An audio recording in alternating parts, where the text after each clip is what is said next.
Hi guys, it's XD40 Lou here in the RC Garage. So this week has kind of been about the Cherokees, or some people call them Cherokees, some people call them Comanches.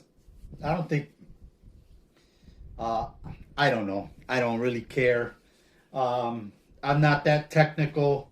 But, so the white one back here you guys have seen, okay? I've done 2 runs. I've done a review on this white one.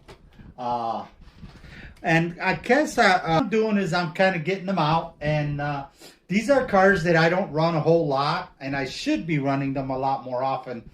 But, you know, for those of you that are new to the channel, living in Arizona, you know, I'm really crawling maybe 7 months out of the year.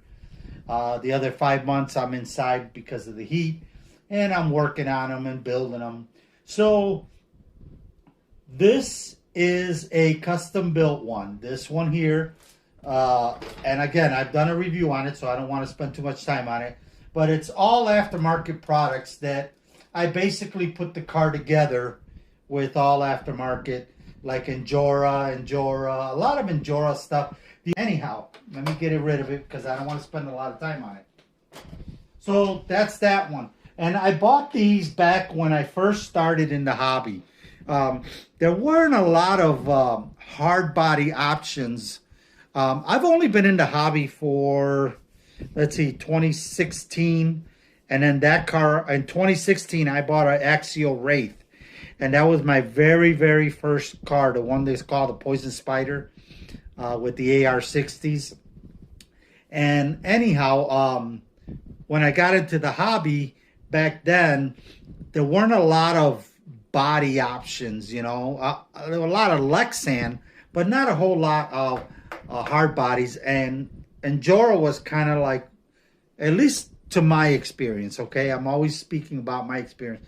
Injora was kind of one of the ones that was putting out a lot of Jeep bodies, you know. So I bought a lot of Jeep hard bodies. And so I have a lot of Jeep hard bodies on the shelf. I was such a fan of the Jeep hard bodies that I bought 2 of these. And this one was originally orange, and it's still orange. But what I did to get this color and this texture was when I bought it, I painted, I left the orange body, and then I painted black trim, even on the doors, all the way across the top, on the top here, and on the hood. And then once I painted all that black, then what I did is I came through and masked all this stuff, and I spray painted it with the most ultra matte clear spray finish that I could find, and it gave me this color scheme. And this is another truck that I absolutely love. Now, again, that's an SCX-10, but they couldn't be more different because other than the 2 bodies, they're set up differently. This one is on a Gen 7.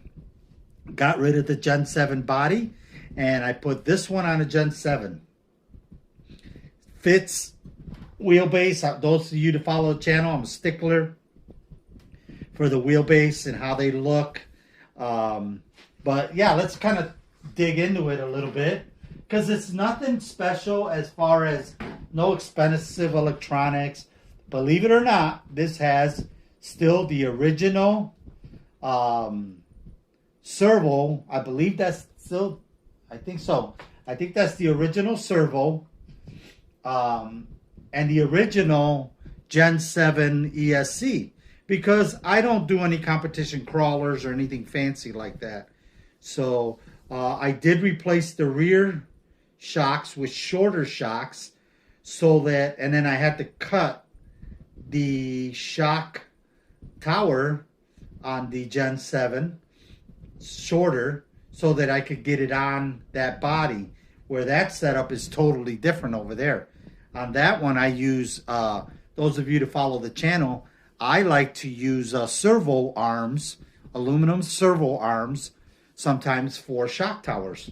That gives you a shorter, it just brings the whole car down so that you can get that truck bed in there without cutting up. I hate cutting up my cars, and I hate cutting up my truck beds especially. I like a full truck bed. So that's why I do it this way. So I cut the shock tower. I put shorter shocks. I don't get as much articulation, but I don't really need it for the type of crawling I do for my little adventures out there. But yeah, and it's got the original Red Cat motor transmission. So this one's pretty stock Gen 7. Links, drive shaft, axles, it's all a Gen 7. Pretty stock. The only thing I always do change out is my receiver, because I like to have radio link receivers, because I have radio link transmitters that I can program. So I get 10 cars per transmitter. So I always buy these receivers for it.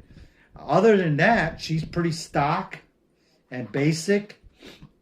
On this one I like, because the tray I have in here, I can get a bigger battery in there. So this is another one of my favorites. Now the white one, let me get this in here. And I'm going to take it off there for a minute to kind of show you a few things. But the white one is on magnets. This one has body pins in the back, magnets in front. So this one does have body pins. I don't mind using body pins in the back of the truck bed, as long as I'm not cutting up the truck bed to poke the whole thing through there. The only thing that's coming through are the two little body pin posts. So that's all that comes up. And what I do is I put a little mat on there to look like it's for the dogs. All my trucks, if you guys notice, have dogs and antennas. And I like to kind of, make them nice. I always like to add lights on mine. And it has an emergency light on it. So I call that white one back there my Explorer, because it has a bike and a lot of sports equipment, and this one though I have set up, I call it my Forester. So it's a Forest Ranger driver looking, he's got you guys can see him there. Let's see. So he's my Forest Ranger.